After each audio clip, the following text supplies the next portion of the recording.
everyone, my name is Carla. I am an artist that works in animation mostly. So at the moment, I am reading a book called Mastery by Robert Greene.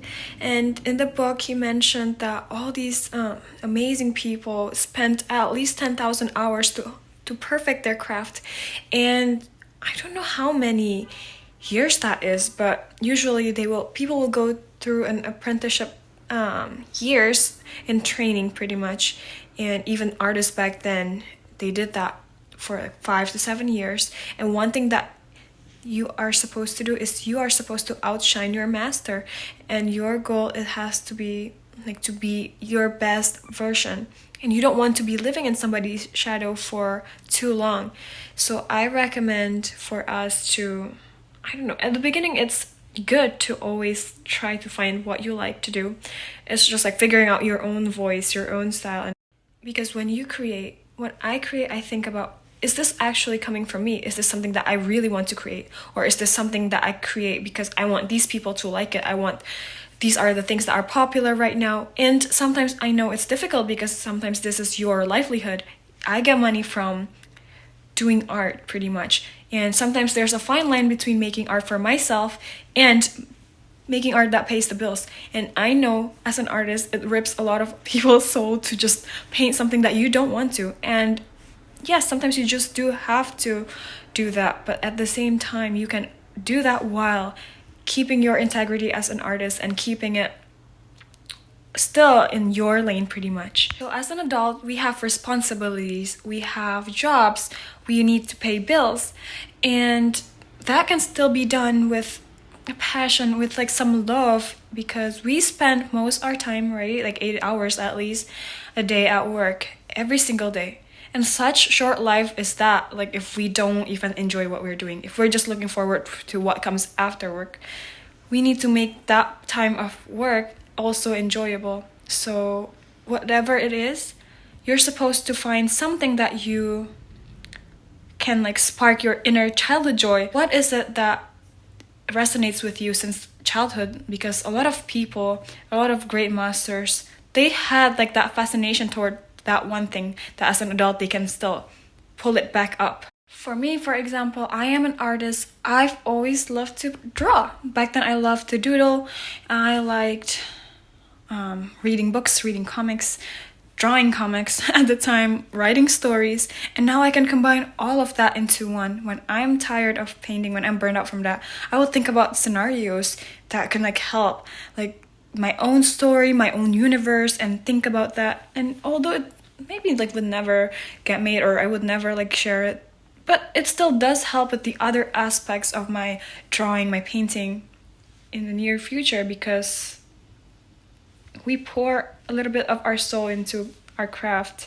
Personally, my passion started when I was young. Me and my brother would do comics together at night. We draw comics. It was actually because he loved to draw comics first, and I don't know, it was so much fun for me because we would like draw us getting ice cream. I used to draw me, my brother, and my dad as bunnies, and we were like begging my dad in the comic about wanting Baskin-Robbins ice cream. And it started with that, and we would make scenarios of like other things, like McDonald's with slides, like I don't know, planes and stuff. It was crazy, but that sparks that imagination. Like when you're a kid, there's no limit. You can think anything's possible. You think anything's great and amazing. And I feel like it keeps you can get dimmed down throughout the years because other people might think you're too crazy. You need to be tamed down a little bit, and you need to also like fit in a little bit, right? And to some extent you kind of have to tone yourself down, and that's fine. But when it comes to creating, you don't want to limit yourself. So the things that can help me restore it is usually by reading my favorite childhood books. I used to read Matilda. I read Charlie and the Chocolate Factory. I will rewatch that. And like what's crazy is that now they have a new Wonka movie, which is great, and I can't wait to share with you my thoughts about it. But yeah, like those things that spark your childhood joy and imagination and makes you like daydream and just zone out in your own world. You want to find that and recreate that moment when you can. now as an adult, because then you'll find out like a pivot of what you actually want to be doing or what you actually enjoy doing. Even the great scientists, artists, a lot of people have to pivot sometimes, because sometimes just like life throws at you so many different things that you just did not expect, right?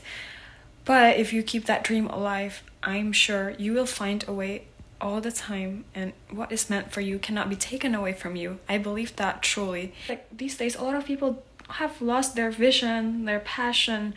And so if you feel even any slightest chance of like wonder, of like passion, of interest, like I need you to nurture it, because it will be so much, like so worth it, because you are destined to be good at a lot of things. It's good to seek a mentor. It is good to learn from other people, but we also want to like not forget to find our own voice, because I don't want us to get muddled through other people's voices.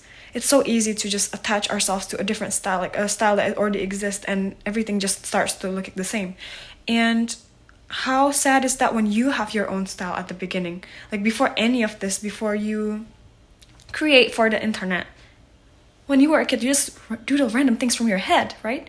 And like, yes, now you do need to use reference and other things, but you can still also incorporate that imagination from your head originally without like copying any other styles or copying things. And I know at the beginning of the journey, that is what you need to do. That's what you're taught to do. You are taught to copy this certain style to get this job. You are taught to do these things, and that's fine.